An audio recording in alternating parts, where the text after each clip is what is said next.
selamat pagi. Halo teman-teman, perkenalkan nama saya Kak Derisa Dewi dengan NIM A40122051. Nah, dalam video kali ini saya akan menjelaskan materi tentang pembelajaran bahasa Indonesia di SD menggunakan permainan.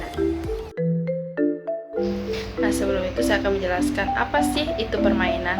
Permainan merupakan suatu aktivitas untuk memperoleh suatu keterampilan tertentu dengan cara mengembirakan.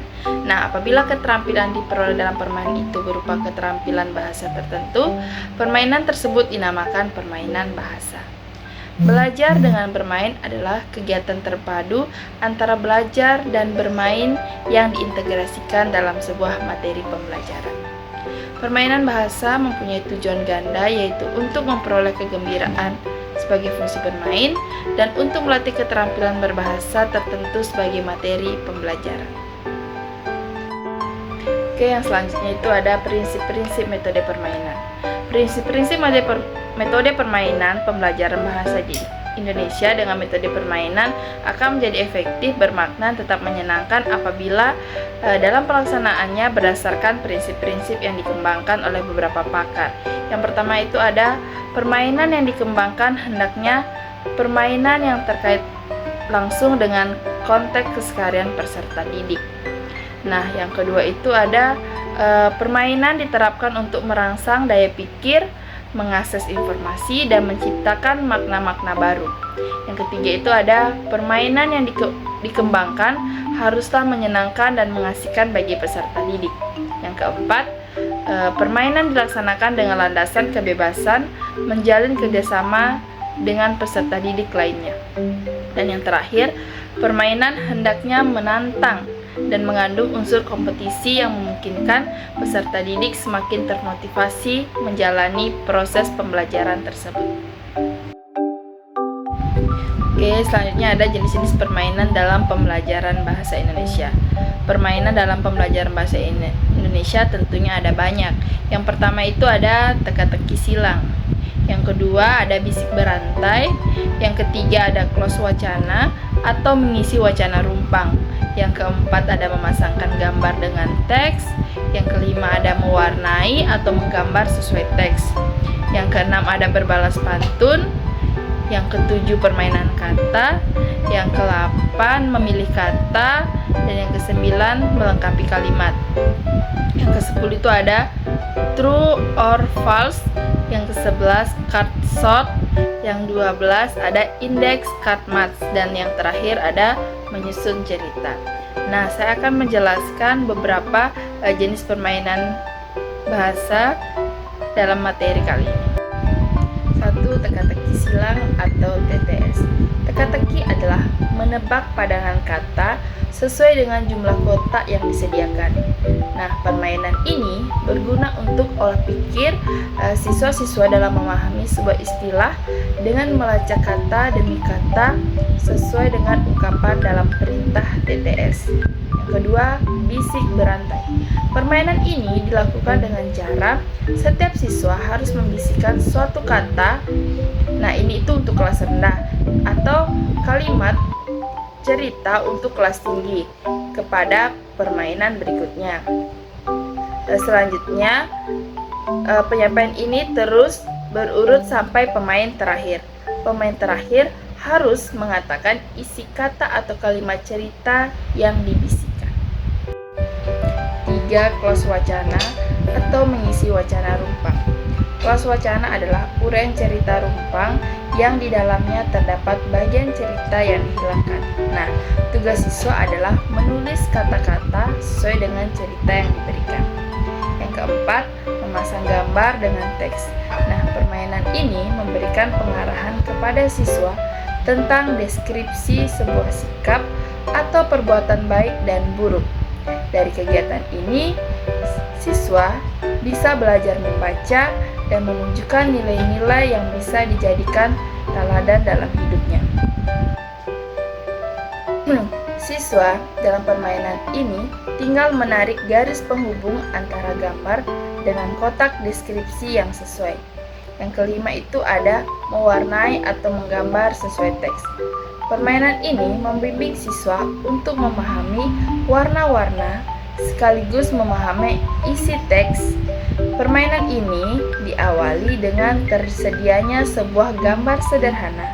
Kemudian dari gambar itu, guru menuliskan sebuah cerita yang di dalamnya ada perintah-perintah mewarnai pada bagian cerita yang menerangkan tentang warna.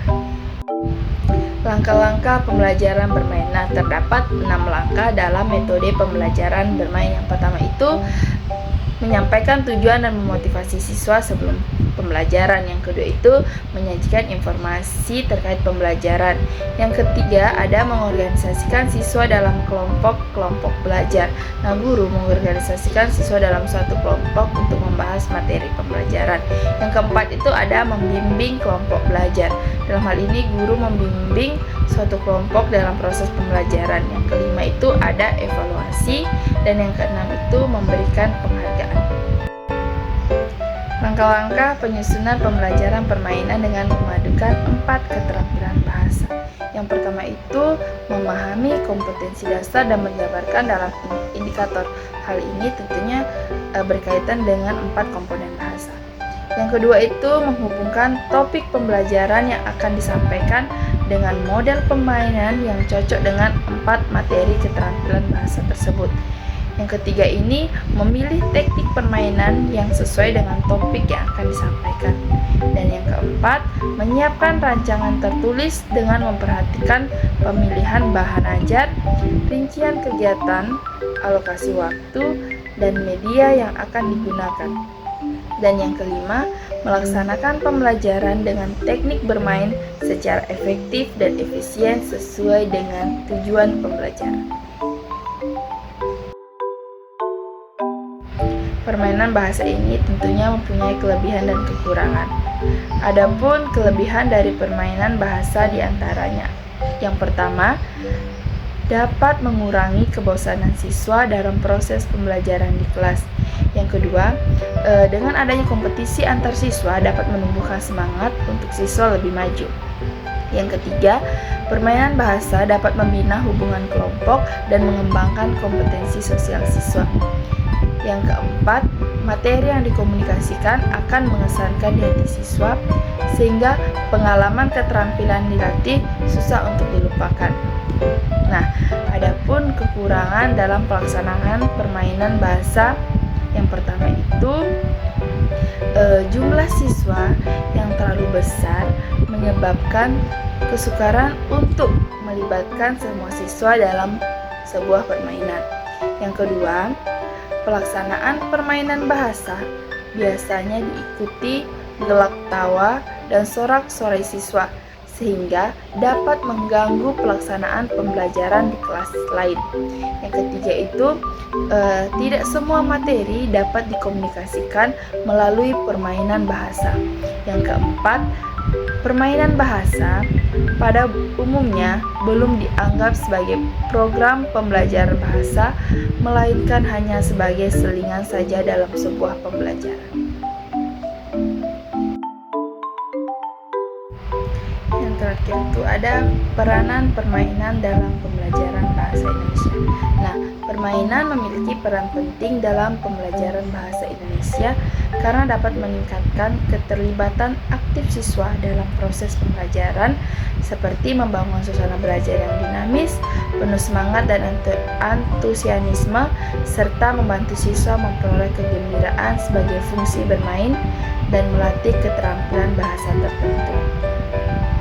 Permainan bahasa dapat membantu siswa memperkuat keterampilan berbicara dan memahami konteks serta menciptakan lingkungan belajar yang positif dan menyenangkan.